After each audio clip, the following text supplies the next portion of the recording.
Hello and welcome back to another Rush Duel Links video. Today what we thought we'd do is predict where we think the meta is going to go with the release of the latest box, Genesis Maximum.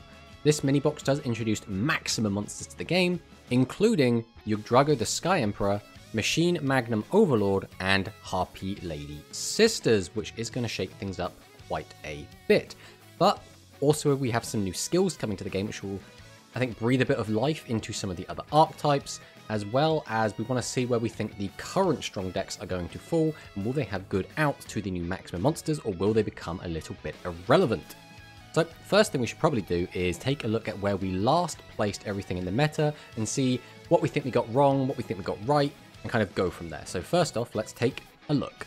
So this is where we thought everything was about a month ago, but notably this was just after the machine structure deck had been released. We hadn't really seen many tournament results from it just yet, as well as the fact this was before the spellcaster structure deck, so take it with a grain of salt. But the thing I think I got the most wrong was twofold. Number one, I think the Dian Keto Disco Fever Bubble Era deck actually performed a lot better than people were expecting.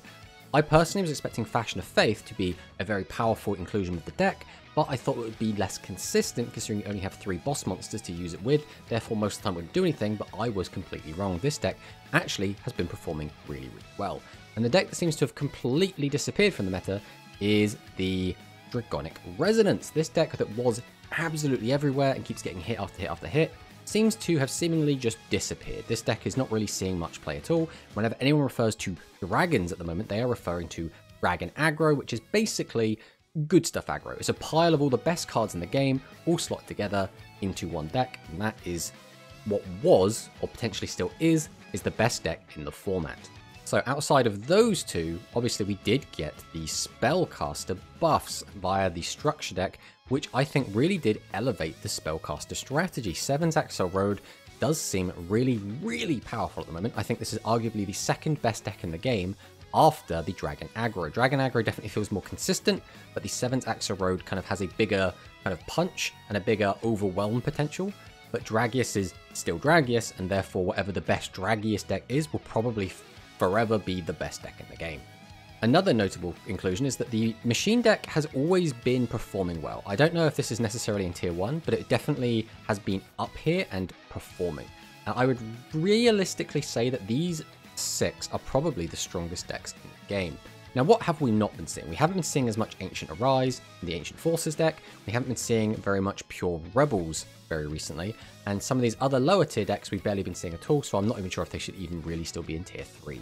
Realistically, I think the 2 strongest decks in the format right now are the Dragon Aggro and the Seven's Axel Road Spellcasters, so much so that I think we bump absolutely everything else down to tier 2. But then this tier 2 is where things get a bit funky, because now I think some of these are, again, not tier 2 worthy and they should be bumped down to tier 3. So I think Ancient Forces is probably a tier 3 deck now, the Royal Rebels is probably a tier 3 deck, the Red Eyes Rebels probably deserves to be here. I think Pure Warriors is still okay, but again, not as strong, so maybe that should be dropped down to tier 3. I think the Red Eyes Warrior deck is still strong, but I don't think it's necessarily as strong as these 2 other decks. I think it's the Machines and the Aquas are pretty close, but I think I would give it to the Machines a little bit, although again, these are very, very close in power. Then when we get down here, I think some of these need to be completely changed. I think realistically, the generic aggro deck has evolved into Dragon Aggro and therefore no longer needs a space on the list. I think Aqua Aggro still has a place. It's not seen as much, but it's still seeing a little bit of play, so I think we'll bump that down to Rogue at this stage. I also think that Diabolic King Beetle Ninjas is probably... it does not need to be in a tier anymore. I think this is definitely a Rogue strategy, as well as, unfortunately, as much as I don't really want to see it down here, the Psychics. I think we're going to bump Psychics down at least a little bit. And I think this is starting to look a little bit better. I think maybe we shake this up a little bit, but for the most part, maybe we put this to the top of tier 3 actually. Dragonic Resonance is still an okay deck. It's not like bad, but it's just not seeing as much representation as it once was. So I think this feels a little bit better. This feels a little bit more of where I feel the meta is right now. We have our Dragon aggro, which is basically the Dragius Ancient Arise. This is the Beast Engine deck. A lot of people have started slotting in the Aqua Engine into this deck as well. It's very consistent. It is the good stuff aggro deck. It is always going to be good. This is basically Dragius the deck, and it is the best version of it at the moment. Then we have the 7th Accel Road. This deck, again, very, very powerful. Having access to Light Sorcerer of Sanctity and have that work in Engine is obviously really, really good, as well as the fact it now has access to the Dark Sword Magician, which does kind of give it an extra kind of axis of play, which it didn't have access to before, and can be an extra free special summon to make a ridiculously big board and try and OTK your opponent.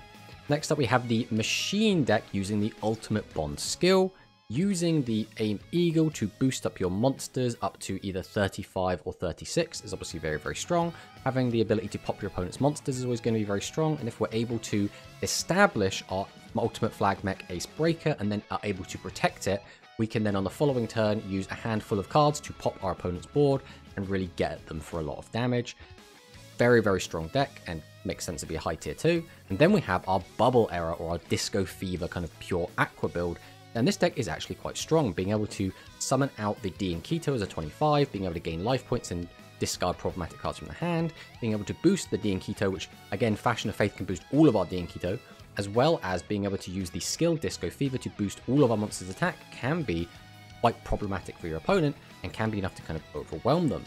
Then we have the Red Eyes Warrior. This deck still, again, does see a lot of play. Yami Ruler is still quite an annoying card for a lot of decks. The only deck that really plays around it very well right now is the 7th Accel Road, because they have a lot of ways to cheat monsters out, and they are quite happy to play level 7 monsters, so they don't really care about the lock so much, but a lot of other decks do, and the Red Eyes engine is still really, really strong. Following that, we have the Red Eyes Rebels. Again, the Red Eyes variants of both of these decks do seem to have taken over and have been outperforming their non-Red Eyes counterparts, but the Rebels in general haven't been seeing a ton of play as of late, and I think that's just because having to invest so many cards into these boss monsters only for them to get outed feels very poor, as well as the fact that Widespread really does punish these decks because they do tend to go very narrow instead of wide and have one giant guy, which again, if it gets popped, it gets popped. Then we have the Pure Warriors, the Dark Arts of Celerity, which is still an okay deck. Again, it's seeing less and less representation, but that doesn't mean it's disappeared completely. Being able to control your opponent's board by changing battle positions and lock your opponent out of being able to summon monsters is still a very annoying playstyle. A lot of people don't have good ways to play around it, as well as the fact this deck does what a lot of other decks doesn't and has kind of an alternate way of trying to kill your opponent via piercing and attacking directly, so this is always going to be a very interesting deck. Then down here in tier 3 we do have the Dragonic Resonance, still probably the best deck for dealing with your opponent's back row just because we have Dragonic Slayer in the main, very, very powerful still and can still boost up to those big numbers, but this deck now only really excels at destroying your opponent's back row and no longer excels at just having a lot of big guys all the time, because now it feels like every deck gets to do that. Next up we have the Pure Rebels, again, still a decent deck, and with the new skill they're going to be getting, going to be even stronger. The Pure Rebels, again, do have to kind of spin down quite a lot. You end up using up a lot of cards in your hand in order to trigger all your effects, and sometimes it does pay off and sometimes it just doesn't. Then we have the Ancient Forces. After they got hit with the restriction, did feel kind of bad, but the deck still does work. It's now just a lot less consistent than it was, and realistically, because monsters have been getting higher and higher defense values, it does mean that a lot of decks, including the Machine deck, are very good at just avoiding the pop from the Ancient Arise Dragon effect itself, which has let this down a little bit. And then finally in tier 3 we are going to include the Dragon Casters, and that's just because Spellcasters got a buff, therefore Dragon Casters also got a buff alongside it. Dragius plus anything is always going to be very good and playable, and just having these Spellcasters, which are already quite strong, alongside it really does help elevate it and make it feel a lot stronger. And then everything else has basically been moved to Rogue at this point because we're barely seeing any of these in tournaments, and when we do see them, they're not really putting up any results. We have the Aqua Aggro, which is still fine. This was the best deck at one point, so we show it respect with putting it at the top of Rogue. We do have our Diabolic King Noodle deck, which is, again, a bit gimmicky, but might start to see a bit more play as it does kind of almost effortlessly out maximum, so maybe we'll start seeing that come back. Psychics are just... I feel so bad for Psychics, because I love the Psychic monsters, I love the archetype, but they just are really in struggle street. It feels like your opponent feels like they're in control of you the entire time, whether or not you're allowed to go into your hangry mode, whether or not it's worth to do it. They can control kind of what life points they leave you on, and sometimes your opponent just won't attack into your life points to not get your life points low enough so that you can actually finish them off using the Esperad effect. So again, this deck can be good, but again, any of these decks can be good. It's just how often and how consistently are they going to be good, and unfortunately Psychics just aren't it. Then we have our Noodle deck, or the kind of Fire Burn deck using the Noodle skill. Again, it's fine. People have been doing okay on it, but realistically it's not that great. Then Beast Gear without Beast Gear World is really in struggle street. This deck, again, can do things, but really not well. And even if we got Beast Gear World now, I think it is just too late for them to actually accomplish anything. Realistically, Beast Gear World would be better in the Machine and the Royal Rebel decks, because they can make their 25s into 28s, rather than Royal Rebels, which cap out at 25 and 26. So I think it's too late for the Royal Rebels, realistically. Next up, we have Dark Magician. I think this should actually be moved up a bit. Dark Magician is not in a terrible spot. It's not great, but the Spellcaster buffs do also kind of work with this. And being able to pop with your opponent's back row has been quite a popular strategy using the Dark Magic attack ever since Widespread Ruin got brought into the game. Next up, we have Explosion Drive, which again is probably about here. I think Explosion Drive is a bit gimmicky. If it does work, it feels really good, and you're going to be able to cheese a few wins out of it, but it's overall not very consistent. Again, it can win games, but every deck here can win games. It's just not going to be winning them very often, and it is a burn strategy, even though burn is a bit of a nebulous concept inside of Rush, just because there isn't really much stall going on, so it's just kind of a little bit of extra damage on top of what you're doing. Then we have Blue Falcon formation, which is still a pretty good free-to-play variant. It's an okay deck, but realistically it does struggle to take on any of the decks that are higher tiered than it. It can, again, win games, and it is very easy to build and easy to play. It's just about how many outs your opponent has and how many outs you have, and this deck doesn't feel like there's anything particularly unfair, which does make it feel a little bit lackluster. Then we have our kind of three stooges at the bottom. We're not going to really talk about these decks. All three of these are completely terrible right now. Again, they can all do stuff. They're all actually quite fun decks to play, except maybe Bender Break, but they just really lack that ceiling to really push, to really break people's boards, to really get damage in where they need to. So that will then lead us onto our new decks. So we already have most of our Harpy deck. There's still a few more cards to come. But so far, this deck doesn't actually seem too bad. I think I would place this deck probably either tier 2, low tier 2 or high tier 3. I'm not sure exactly where I would land on it, but the deck does enough, right? Being able to summon out a monster that can boost its own attack up to 26 is okay, and that being a 1 tribute monster is especially good. The main problems this deck has is only having one copy of each of the L and R pieces, and just so many times you'll find that one of those is right at the bottom of your deck, and you're really going to struggle to find it to actually maximum summon. Now again, that isn't necessarily the end of the world, because we can still rely on the Harpy's Pet Dragon that we will be getting with the box. But ideally you want to be able to maximum summon out your maximum monster. Another problem this card has is that it can make up to 3 attacks on monsters, which is fine, but your opponent can sort of counter this by just setting 1 monster, because if they think you're going to have access to a Pierce card, and then basically drop your Pierce, attack all 3 monsters and wipe out your opponent's life points, all they have to do is set 1 defensive monster, and then you can't really do anything about it. If you activate Pierce, you only get to Pierce over 1 monster, which probably won't be enough to end the game. But what you can do in this situation is tribute over your Harpy Lady Sisters with a different tribute monster. Now the problem with that is, we've only got 5 level 5 monsters in the deck, and 3 of them are part of our maximum, so we only have 2 left. But if we can find one of those 2, we can tribute over our monster, summon out 2 others, attack over the defense, and get 2 direct attacks in, which can be pretty good. Overall, I have high hopes for Harpies, but I'm not confident enough to put them above low tier 2. So I think we're going to leave them in tier 3 for now, but we might move some of the others around in a minute anyway to push them underneath Harpies. Next up we have our Machine Magnum Overlord. Machine Magnum Overlord is a weird one because it's basically an OTK machine, which means either it's going to hit the board, kill your opponent, and the game's going to be over, or it's going to do next to nothing, so you're unable to make the whole maximum, or you're just summoning out the maximum just because you need to get cards out of your hand, and you're just going to sit on it as a 3500 guy and hope your opponent can't out it, which we're getting a lot of outs to maximum, so I'm not sure how good that's going to be. I feel like this is the kind of card that is going to, one in every 3 or 4 games, just sack your opponent, blow them completely out. They're going to have no out to it, and they're just going to lose the game, and it's going to feel horrid. But in those other games, it's not going to do that. So I would say this is, again, going to be probably a tier 3 strategy. Not sure where exactly in tier 3, probably around here, just because a lot of decks will not be able to easily out maximums, thus are going to have to tech in cards to deal with this, and then they have to actually see those tech cards to out this guy. Next up we have Yugdrago, and Yugdrago is an interesting one. I think this is probably going to be somewhere high tier 2. And the reason I say that is Yugdrago does everything you need it to do. It's a 4000 guy, which means your opponent has to respect it and has to find a specific counter to it. They have to find that in their deck. So they're probably going to be teching something into their deck to be able to deal with maximums. Then they have to, again, find it similarly that they'd have to out the Machine Magnum Overlord. But on top of that, this card does have the ability to change your opponent's defense monsters to face-up attack, which means we can get to our opponent's life points. Now, the main problem Yugdrago has is the steep cost for his effects.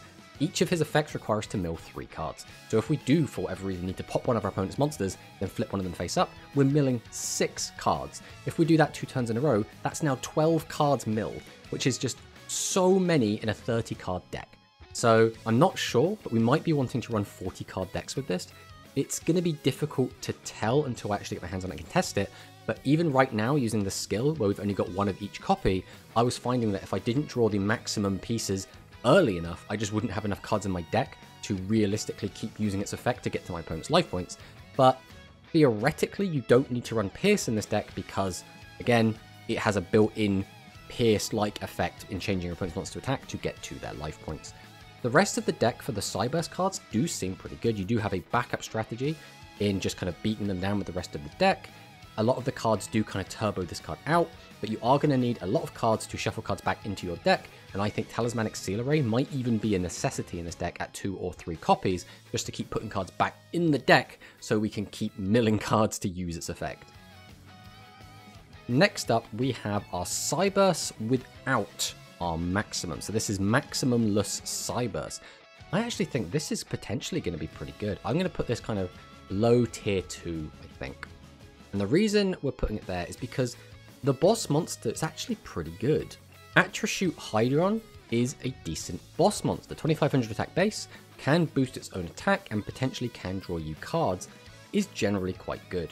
The only real negative that I think the Cyberse deck is going to have is, once again, it lacks a way to really get to your opponent's life points, so you might have to be running something like a Pierce, or you might have to run something like Dragius, because if we're not using our maximum, we don't actually need, necessarily, to run any of the other Limit 3 cards. So we could just play a bunch of Cyberse cards and then slap 3 Dragius in, have that as our way to get to our opponent's life points, but then use our boss monster to fuel our hand and to boost its own attack and get it really, really big. So I actually think Cyberse without Yugdrago could potentially be quite strong. But again, entirely conjecture. We have no idea how this is going to play yet until we actually got our hands on them, but I am looking forward to testing this out.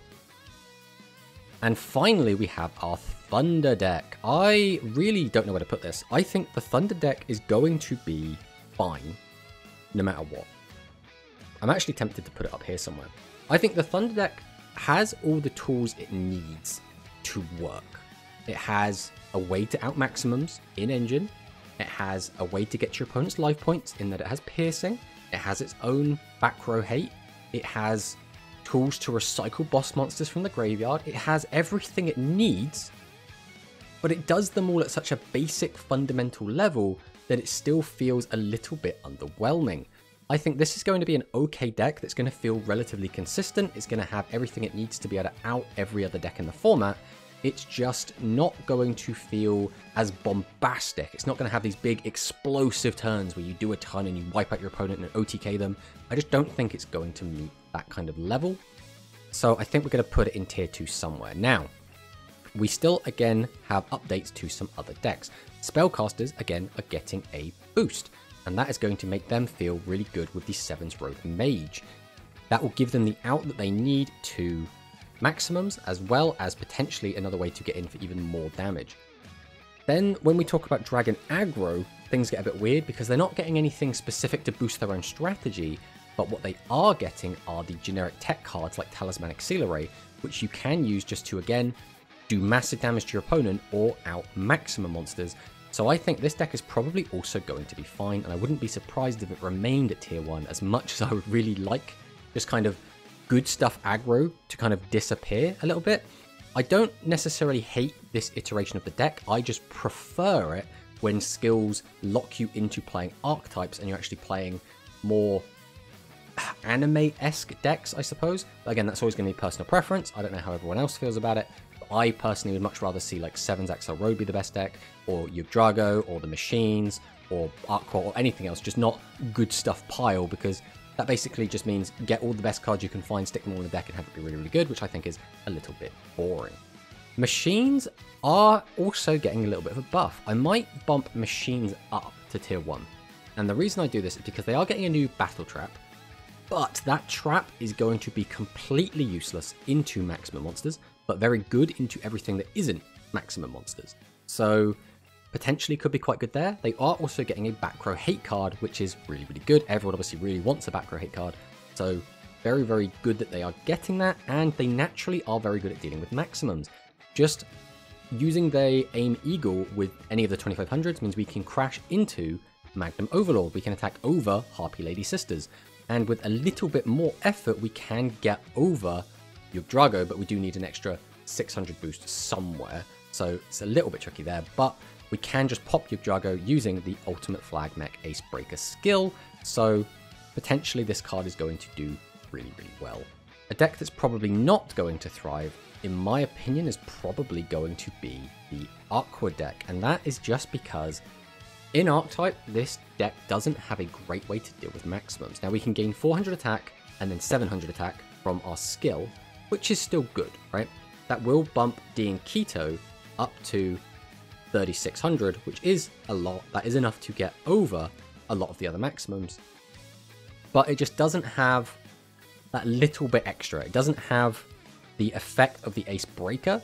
So I think this is probably still going to remain in tier 2, but it will have to heavily rely on other cards in order to successfully deal with the maximums, whereas I feel like Ace Breaker can kind of just do it on its own. So we'll have to see how that actually plays out. Next up, Warriors. Warriors are going to be in a weird spot. I actually think I'm going to predict that both variants of Warrior are going to be dropping down into tier 3. Now, I think I'm quite comfortable to move them beneath the maximum decks. Just because, again, Warriors are not suited to deal with maximums. You can't change a maximum to defense mode, which means Kimeru is not going to do anything to them. Dark Arts of Celerity isn't going to do anything. The ability that you get to weaken your opponent's monsters using the Red Eye skill, again, does not do too much to maximum since it's only 400, and 400 off of 4,000 is still 3,600, which Warriors are going to struggle to hit over. I do not think that Warriors are in a great position right now to really thrive, and that's why we're going to bump them down to tier 3. So, what does that leave? I suppose the elephant in the room that we haven't mentioned yet is the Royal Rebels. Now, Royal Rebels, I think, potentially could just immediately become the best deck in the game.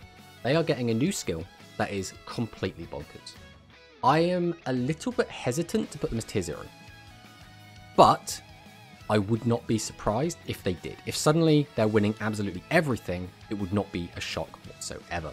The new Royal Rebel skill is completely bonkers. You can change all face down monsters face up, which immediately is a good way for them to get your opponent's life points. The main weakness of Royal Rebels has always been that if your opponent just plays monsters face down, none of your effects interact with them. So having a skill force them all to be face up means that we now have a way to, one, use our effects on them and pop them, but it also forces them to be in face up attack position, which means we can just attack over them and now have a way to get to our opponent's life points, which is crazy. As well as the fact the skill perfectly sets up our own monsters to be tributed to get off our Royal Rebel high level effects, such as Heavy Metal and such as Invasion, which are also really good. But not only that, it also sorts out our opponent's board so that Invasion will destroy every non-maximum monster, and Heavy Metal can now destroy maximum monsters, which is absolutely insane, as before this, basically Royal Rebels didn't have a way to deal with maximums, and now they feel like they have the best way to deal with maximums, because not only can you pop them, you can also gain their attack. So you could destroy your opponent's Yugdrago that they spent ages trying to summon, and then you gain 4,000 attack, going up to 6,500 attack heavy metal, which is bonkers. There is a world where this isn't even the best deck, because you have to discard for the skill, we have to potentially still tribute a lot of cards to get our boss monsters out, but I would be surprised if this wasn't the best deck going forward. So overall, I think this feels about right. I think Royal Rebels are going to be the strongest.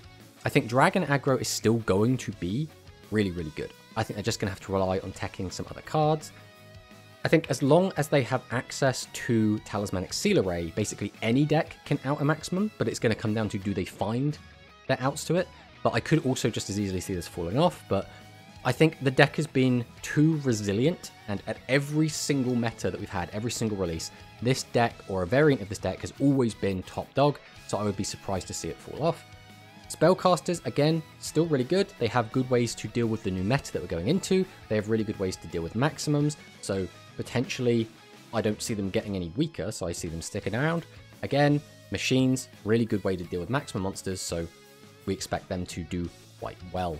Next up, for the Yugdrago deck, I think this deck has a lot of potential. I think decks that can't out this card are going to really, really struggle to out this card. Because of that, it's going to do quite well.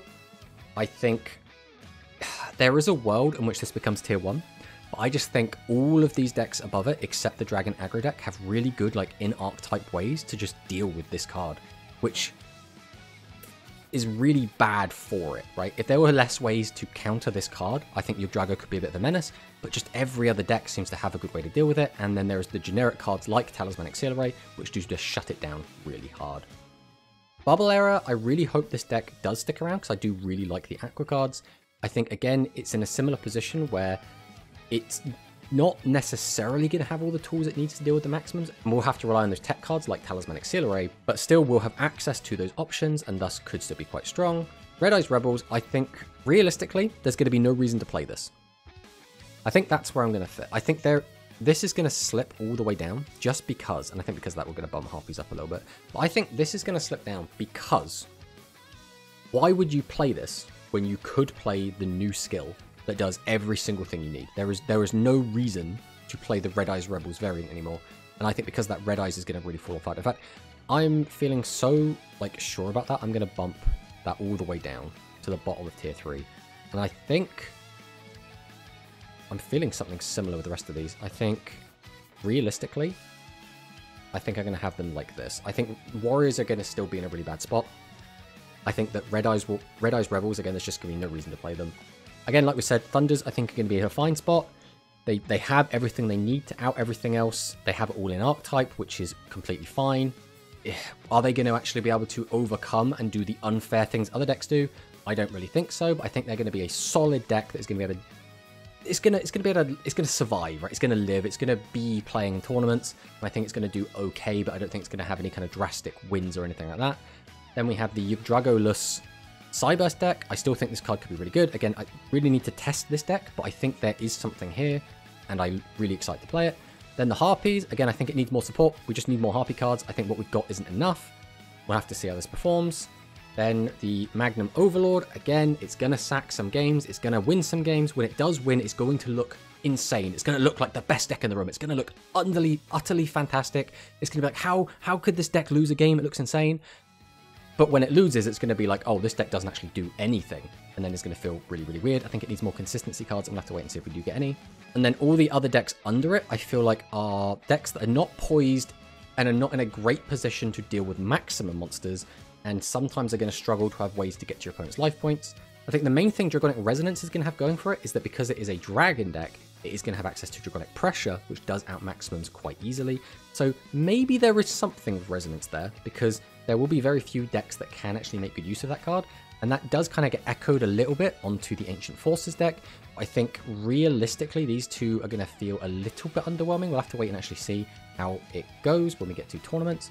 Then we have the Dragon Casters, which again is going to be in a very similar spot to the Dragon aggro, except it has access to 7's Rogue Magician. 7's Rogue Magician obviously can get up to that 39 on its own, only needs a little tiny boost to get over a Yggdrago. And again, we've already spoken about the Warriors and the Red Eyes Rebels, but they're all in a bit of a weird spot. And then we get down to Rogue, and I don't think any of this really matters. I actually think that maybe Psychic is going to bump up to the top of Rogue. And the reason I say that is Psychic does actually have access to Esperard, which is very good at outing maximums in a similar way to how Ultimate Flag Mech Ace Breaker does. It's just, it's harder to get off, it's harder to use, be able to summon your Esperard out and get its effect to be used, but if you can get it out and use it, it's very, very good. So potentially going to be top of Rogue going forward, because again, it just does have an okay way to deal with maximums that are not specifically Harpy Ladies, because Harpy Ladies cannot be popped using monster effects. But yeah, this is the list. I think this is where I'm going to leave my predictions for now. As we can see, a lot of the new decks are looking quite good. I do predict them all to be tier 1 or 2, except the Magnum Overlord, which I think is going to be about top of tier 3, but that could surprise me, that could bump up, we'll have to wait and see. I'm really looking forward to getting my hands on these cards, playtesting the absolute crap out of them, and playing in some tournaments, and really seeing what sticks and what ends up being really, really powerful. Thanks for watching, and I'll see you next time.